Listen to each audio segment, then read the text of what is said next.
in Azam City. You're watching One TV News Channel. One TV News Channel. Serving you with information, news, sports, and public affairs. One TV News Channel.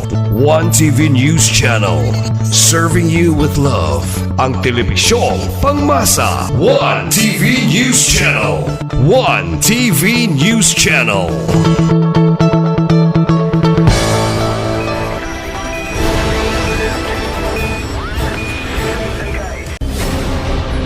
One TV special report.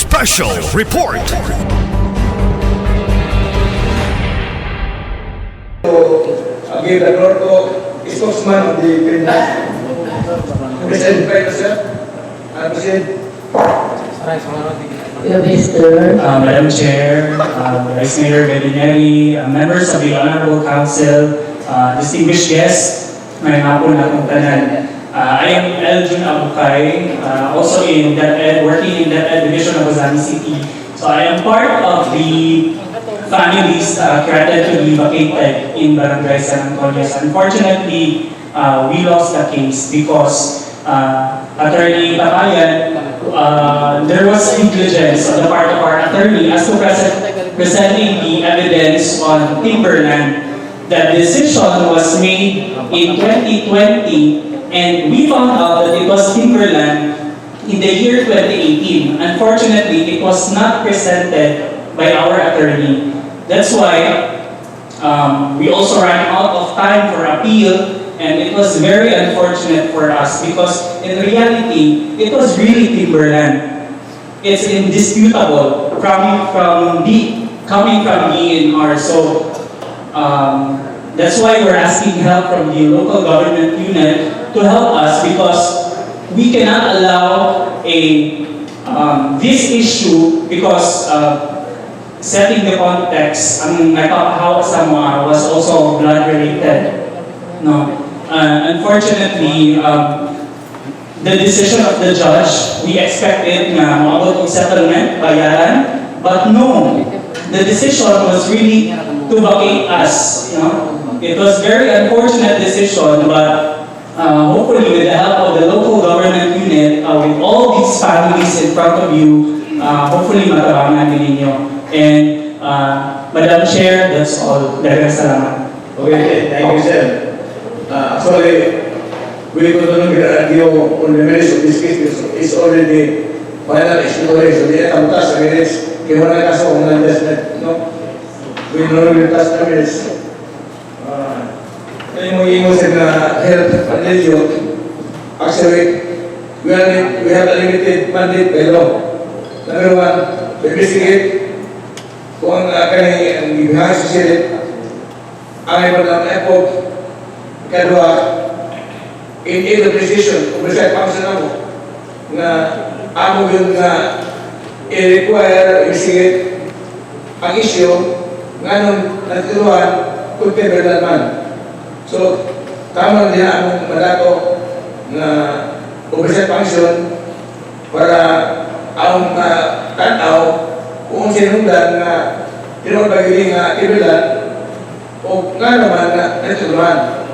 That's why we invite the region, ang province. I hope they represent now para po matubag ang experience na ang atong inquiry sa City Council. So, una sir. So, tanong na ito ang side sa defendants na kaya bawat rin para nila sa constitution. Ang decision sa court is to be issued as ordinary of law. Ang ordinansa na atong i-comply, unang lalangan ni karon. Kaya we have to determine kung saan yung natabok. Na ako isinterisyo, kami pito mo, na ako isinterisyo. Pero ang determine we are ready to investigate. Kaya is social issue, involved in public interest. Muna kami na nilata kung nga mo isinterisyo. So, upadayan ta, sir, sa second issue was timberland. So, would like to ask the residents of San Antonio o Manabay bayan sa ilang claim will also from Barangay Manabay sa ilang written complaint producer sila sinubuhay kaso. So at uminaw ang kasi nila sa Barangay Manabay isa inosukman sa Manabay. Lagi ka Manabay isa may representative. Okay ako na kaibigan na kapilan na nagtutulungan. Ayaw. Barangay Manabay. Namoy liter ni may hindi. Gimana nota? 1, 2, 3, 4, 5, 6, 7, 8, 9, 10, 11, 12, 13, 14. Isa is business. From Barangay Manabay, isa representative. Thank you. May mapon sa tanan, labi na yung Honorable Visionary, may mapon ma'am sa tanan mga kaubanan niya karon dinhi dili na kailangan dili pa ko kabisado nga matuon sugay kayo. O daghang salamat kanatong tanan. O ako isip nabarog sa Asinso, isip ko sa Asinso, tapos lumulupyo sa Katadman na kayo sa recipe. Sa akong kasinatian sa Katadman, sa among pagpuyo, sa sinugdanan pa yun, ipaabang yun ni. Ipaabang. Ay, sorry. Ako ba si Anilita Junilanano. Sorry, ma'am. Nagkakalimot. Tagakatadman po sa Katadman na kasya. O isip lumulog yun sa Katadman na kasya. Musulti ko sa tinuod. Nag-isip ito pa kami dihan na kuyo. Ako lang isulti ang tanan na akong kasinatian. Ipaabang sa sinugdanan, nag-abang yun, ipaabang yun. Tapos, tagpuan ang bulan, ang abang na mo. Tapos, nung nabawa na namo, ang nalata namin, at Timberlandi ay, nihon namin. Tapos, itagaan niya atong total, matag-usa, ang mga kung balance, tapos ang mga nabayad, itagaan total, yung 50,000 kapin na meron daw, ang mga 30,000 kapin, ako 20,000 kapin. Wala na yung bayad. Kay Timberland man. So, among ipamita, wala minanakon ko yung tumakit ka ba naman sa gobyerno, init tayo kung papawawang ni, uyong ni tanan. Ay, di man amo sa gobyerno man. Kabalo man ni na Timberland. So, among pa naman yung ibarugan na, hindi din mo bayad, nga mo bayad man ni. Nga, gawa sa rin mo bayad sa mga tukal na nagmatag na mo. Nakagawa na sila sa among kwarta nga nangabang bugay na. Tiyan mo, 200 ang bulan. Pag uwi na ako, ikan ko na daw sa Manila, mga kong kwarta, ipanina ko, siguro na lang ginakubay, 2,400 kada tuig. Bukod ba na halata, pag-abot na ako sa Manila, nagsugod naman hinani, nga muna ka na, nangyakin ako nila. Kaya, abalo mo ko nga, Timberland, ang na, Timberland, nga naman silang itituluhan. Ma, mauna, kami nag-antos ni, o kani, ang asan pagdugo, senior citizen, kawan na mo, ginapatan kanila. Hindi na ako madakang istorya, basta mauna ko akong sinatian, ikan sa sinuganan ng ipaabang yun. Dahil kung kami, ma'am, tungkol kay, naklaro naman yung Timberland. So, sorry kayo sa tanan nga. Nag-isura naman po sa tinuod sa akong sinatian. Okay, thank you, Dahil ma'am. kayo salamat ka natong tanan, ma'am. Thank you, ma'am. We also heard from Barangay Manabay, Manabay, Magkasuraban, in same situation. Barangay Manabay, na ito Barangay Manabay eh. Walang Barangay Manabay, nasa report sis, Kapitan. We have Barangay Captain Rolando Maghanay, please. Kuna ba sila sa Barangay Manabay, kasama ni? Okay, good afternoon, Mr. Chair and Honorable Council. In regards about the timberlands of Barangay Malabanga, so far, since ako ang paglingkod District Chairman, 9 timberland din na-allocate sa Puruktos, which is the Asenso housing project na allocate karon. So far, siguro nag-hibaw na siguro ang Council regarding this matter sa di-develop ng project sa Mount Timberland. Na certain complaints lang sa mo ang nakuha na sa barangay, especially may mga dispute, especially sa itong may mga mangrove areas sa Purok 5. There is a complaint na ay natatiyahan daw or natituluhan. But until now, we cannot guarantee na appeal ba yun sa maong area ang maong title. So, kato lang Madam Chair and sa Honorable Council. Thank you, Honorable Maghanay. At sa paminahon ang Barangay Annex, kung nabasa, siya sa manin ay na-Timberland, siya nalapit. Kaya pang Barangay Annex, Ang barangay kapitan ng Tanumay. Honorable Kanumay, Honorable Sen.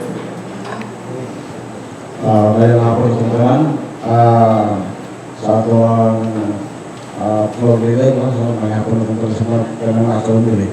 So sa mga ma'am, as far as you know, ang mga people barangay is at Timberland. So hangtod kaguhan namin nagkakyo, panahon pa lang sa gobernador, congressman Ocampos, nagpadala na nagpahatag namin yung itong resolution na to para sa Timberland o to i-edit.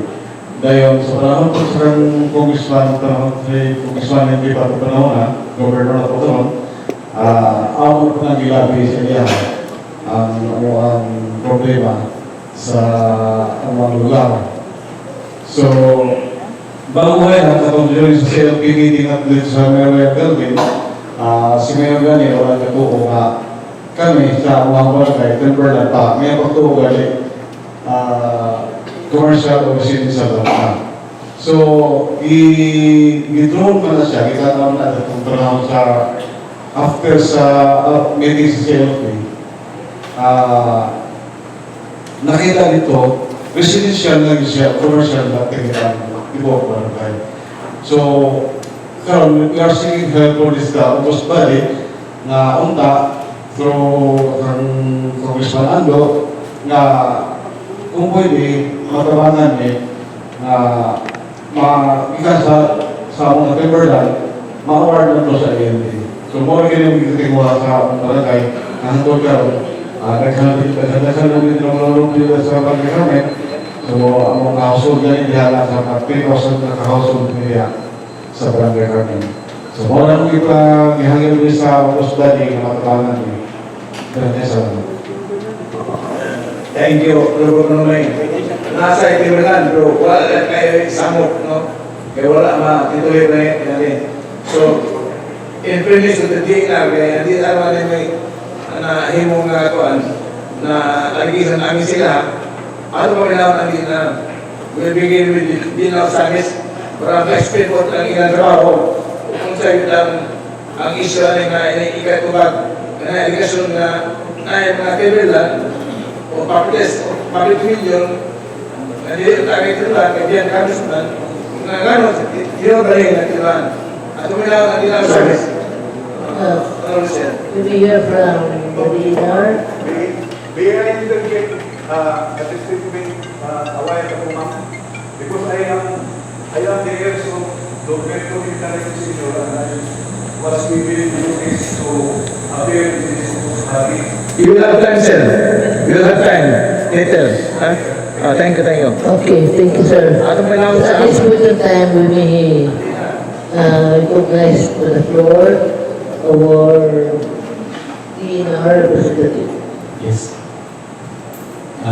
Good afternoon, Honorable Chair, and to all honorable members of this committee. And yes, I am Harold Sevilla. I work as a special investigator of DNR Centro San City. Currently assigned at DNR Centro San City. I am tasked to speak or talk in behalf of our office with the consent of my superiors who happens to be here, Senro Luis Huap and Pedro Ray Fernandez.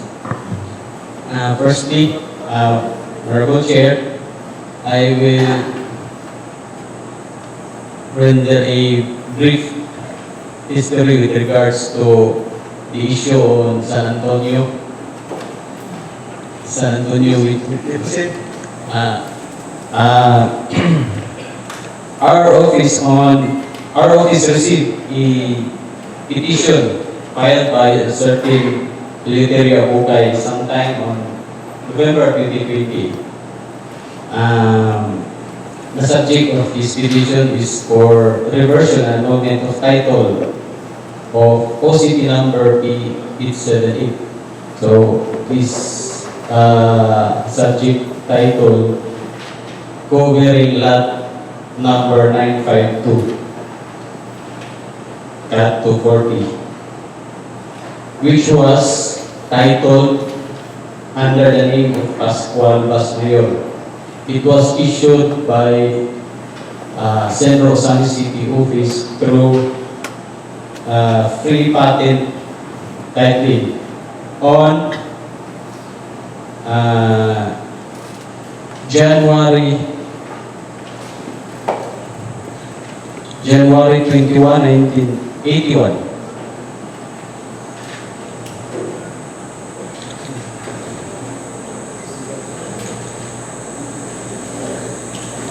January 28, 1981.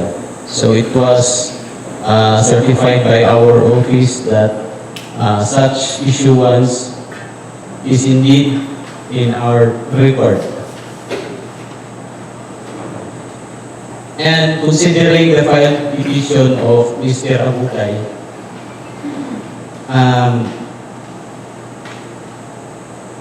the Regional Executive Director of DENR Region 10 issued an order of investigation pertaining the issues of the filed petition by Mr. Abukay. It was issued, that order of investigation, on April 16, 2021. And then this representation was tasked to conduct supposedly such investigation. And by the instructions also issued by from the Regional Executive Director down to our Pedro and down to our Centro, I commenced that investigation. And unfortunately, due to some difficult circumstance, and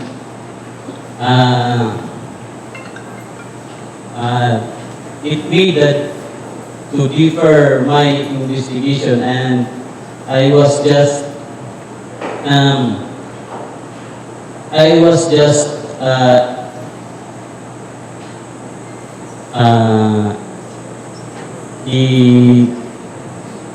the proponent called my attention when he followed up at our office. And so, ang nahitabo, nalagpitan niya ay ako ang previous investigation. When that time that my office is in first floor of our building, it happened that I transferred from the second floor, and those documents are tangled and misplaced. And so, anyway, to cut short, I take full responsibility for the delayed investigation. And moving forward, on just early this year, the proponent, Mr. Abukay, made a follow-up on that petition for reversion. And consequently, we pursued the said investigation, and just last month, we already rendered our investigation report and was transmitted already to the regional office. And if you may allow, Honorable Chair, to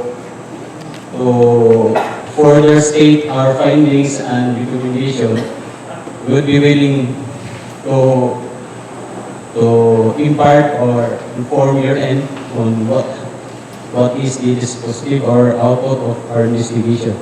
Is also, can we allow the DNR representative to disclose the findings from the center?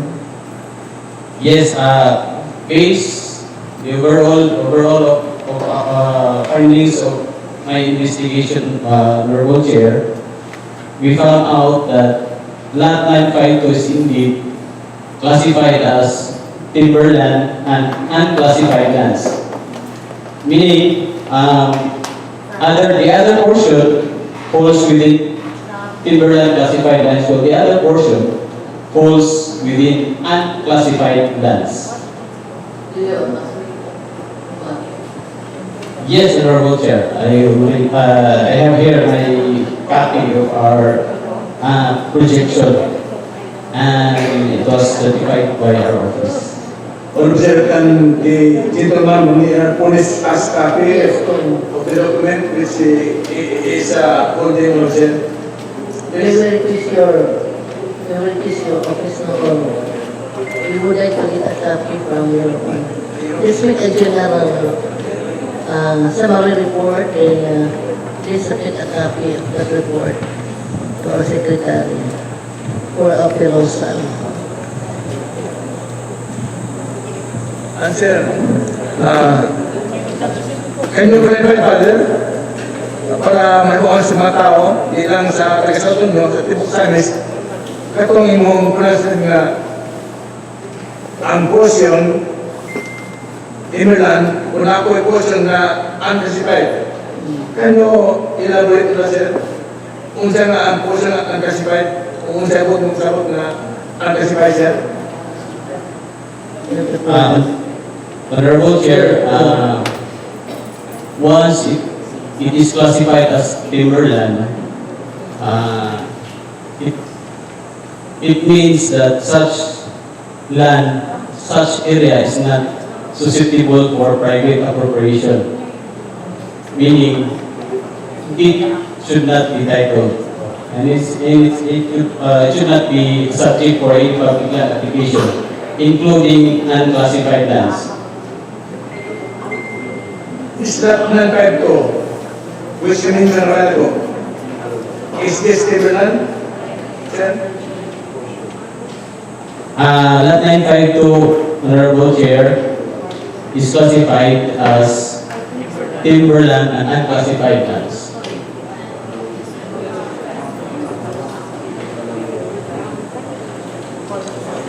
So based on your report, what was the action, the reason on this title property sale? Kaya na mo kayo report, nagiging mo ka. Kung sa giging mo sa reason, kaya reason ring order, bayan sa property ito naman, as the region make any appropriate action, bayan sa report mo sir? As of now, Honorable Chair, we haven't received yet for their resolution with regards to our transmitted investigation report. Thank you sir. Maybe no proceed tayo and abay sa region na siya ng nakaroon.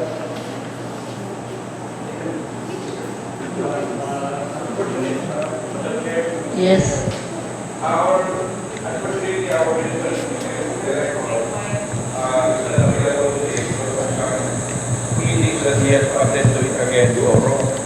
But I am duly representing the Regional Executive Director, Your Honor. Okay, thank you. You're Mr. I am Ray Fernandez, the Provincial Officer of the DNR Province of Misamis Occidental. Honorable sir, can Sir Fernandez advise us about the action of the region on this report that this property covered by title number X is Timberland? Doon na ba gihiwa ni Sir Fernandez sa bayan ani? Yes, sir, no? I presume that the report conducted by our colleague, Mr. Jarrell Sevilla, according to him, he has already submitted the entire investigation report. And once that report received by the regional office, the regional office will review the whole document or the whole report submitted by Mr. Charon.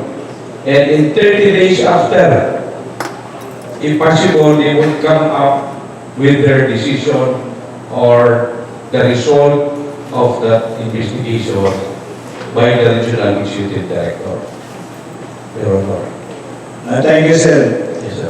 We appreciate your being representative of the region, but we really need an concrete word for the region.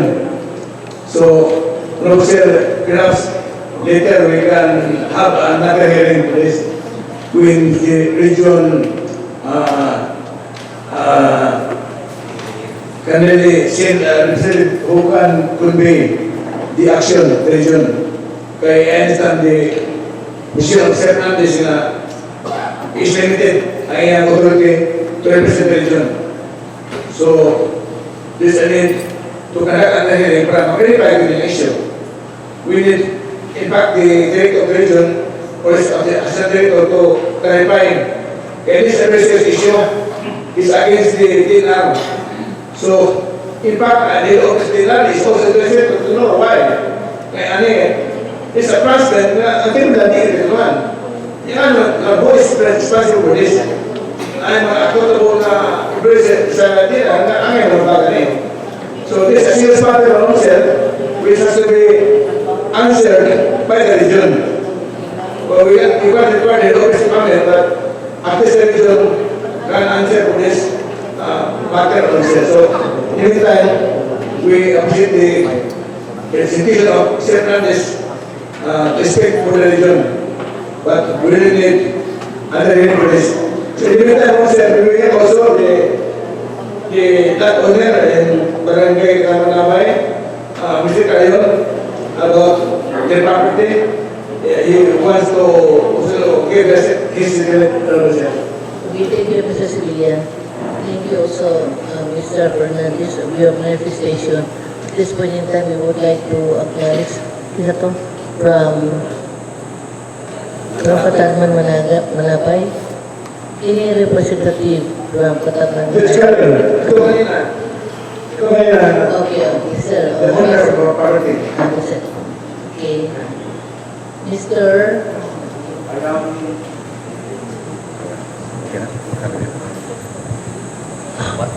I am Norberto P. Carion Jr., one of the heirs of the late Norberto M. Carion Sr., who was given notice by the host body to represent or to be presented here.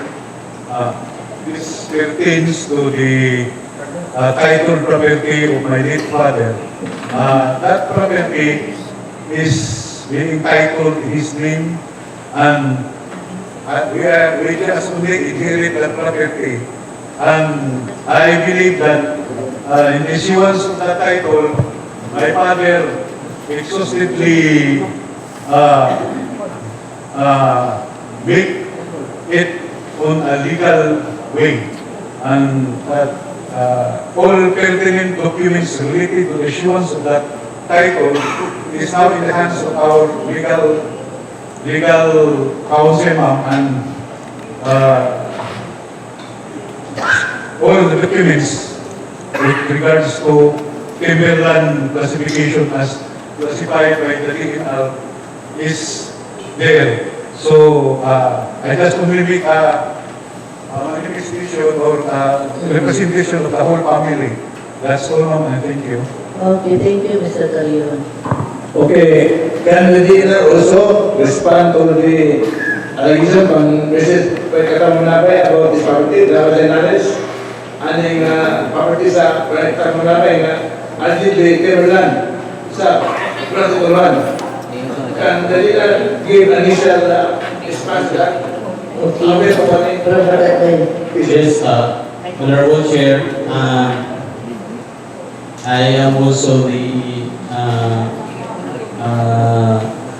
responsible person who have knowledge with regards to certain lot in Katadman, and I know for the fact that Mr. Carion happens to be our former colleague, and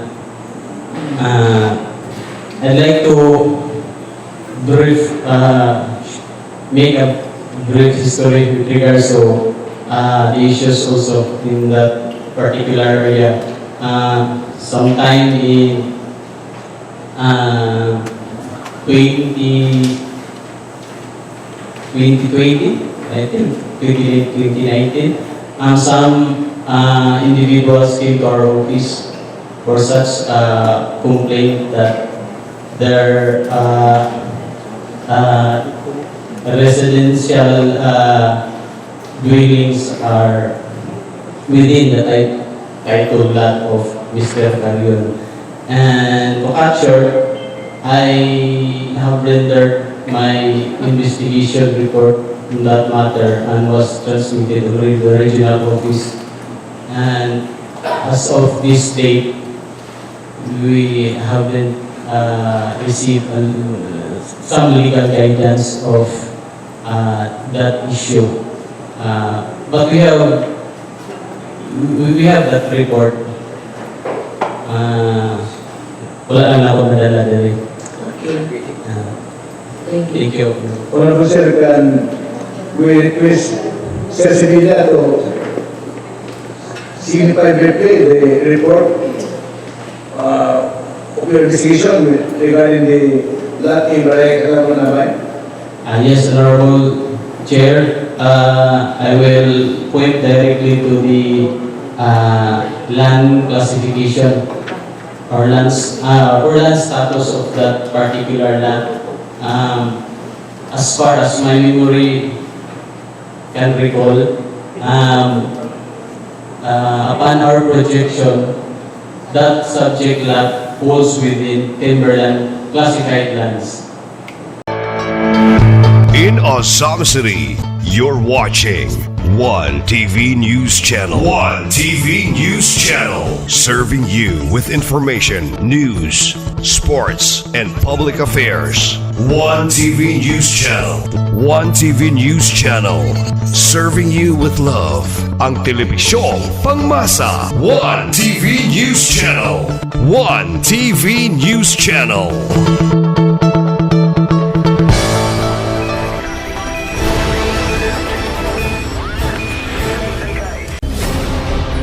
One TV special report.